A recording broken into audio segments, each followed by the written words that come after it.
Hello everyone. तर मला असं वाटतं सर्वजण दिवाळीचं तेलकट तुपट गोड खाऊन कंटाळले असेल, तर तुमच्यासाठी मी घेऊन आली आहे एकदम जबरदस्त नाश्त्याची रेसिपी, जी पचायलाही हलकी आहे आणि टेस्टला तर एक नंबर आहे. तर आज बघणार आहे आपण मूग डाळीची टमटम खम्मनची रेसिपी. त्यासाठी एका बाउलमध्ये 1 वाटी पोहा, 1 वाटी मूग डाळ, 1 वाटी रवा, त्यामध्ये टाकणार आहे चवीनुसार मीठ, हळद, धनापूड टाकणार आहे, 2 वाटा टाकणार आहे आपण ताक. बघा हे सर्व इन्ग्रेडियंट छानपैकी आपल्याला मिक्स करून घ्यायचं आहे. बघा हळद, मीठ वगैरे व्यवस्थित आपल्याला मिक्स करून घ्यायचं आहे. मी इथे बारीक रव्याचा वापर केलेला आहे. तुमच्याकडे बारीक रवा नसेल, जाड रवा असेल, तुम्ही ते पण घेऊ शकता. सर्व इन्ग्रेडियंट छानपैकी मिक्स करून करायचे आहे. आता त्यामध्ये टाकणार आहे आपण 1 ते 1.5 वाटी पाणी आणि मस्त मिक्स करून घ्यायचं आहे. झाकण ठेवून आपल्याला 2 घंट्यासाठी रेस्टला ठेवायचं आहे.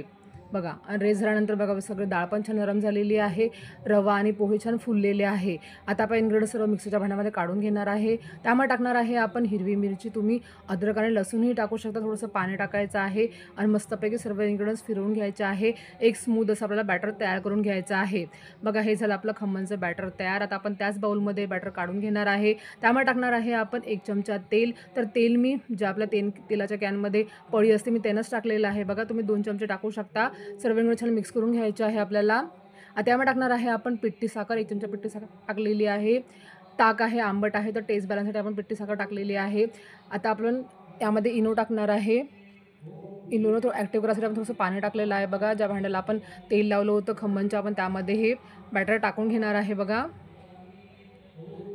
आणि मस्तपैकी याला वाफवून घेणार आहे. अगदी 5-10 मिनटात आपलं खम्मन रेडी होते बघा. वाफवून घ्यायचं आहे. त्यावर टाकणार आहे आपण चिमूटभर काश्मीरी लाल मिर्च पावडर. आता मस्तपैकी आपण याला वाफवून घ्यायचं आहे. वाफवून झाल्यानंतर बघा आपल्याला मधून चेक करायचं आहे, साईडला नाही. मध्ये चेक केलं कधी-कधी मध्ये मग कच्चं राहतं बघा. छान आपलं खम्मन तयार झालेलं आहे. त्याला पूर्ण गार करायचं आहे. मस्तपैकी आपल्याला याला अशा पद्धतीनं काढून घ्यायचं आहे. आता आपण याला आपल्या आवडीप्रमाणे शेपप्रमाणे कट करून घ्यायचं आहे. बघा एकदम कापसासारखे असे मऊसूद असे खम्मन आपले तयार झालेले आहे. मी तुम्हाला दाखवते.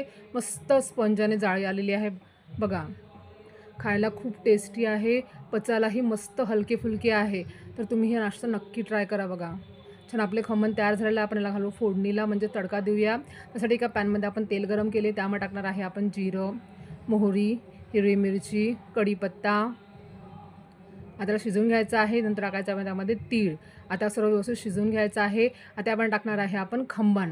आता त्याला मस्त मिक्स करून घ्यायचं आहे. तुम्ही वरूनही तडका टाकू शकता. थोडं शेक करायचं आहे.